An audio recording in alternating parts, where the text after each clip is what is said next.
Hai, assalamualaikum semua. So, hari ni kita nak masak lemak cili api udang. Mula kita bersih yang udang dulu. Okey, mula kita ambil kacang buncis, kita buang di belakang bucu-bucu tu dan kita potong tengah. And then buang tangkai cabai melaka. And then kita ambil sedikit kunyit letak dalam blend. Kita masak sedikit air agak-agak ya. Lepas tu kita blend sampai dia betul-betul hancur cabai tu. Gitu caranya nak masak lemak. Okey. Lepas tu kita blend juga sampai dia betul hancur. Okey, kita panaskan kuali, kita masukkan bahan di blend tadi. Dan kita kacau-kacau sedikit demi sedikit. Kita biarkan dulu sekejap. And then kita kacau sampai dia kering. Betul kering.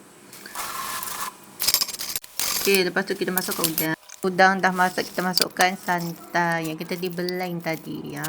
Kita perah macam ini. Lepas tu kita kacau sikit dan biarkan dia masak.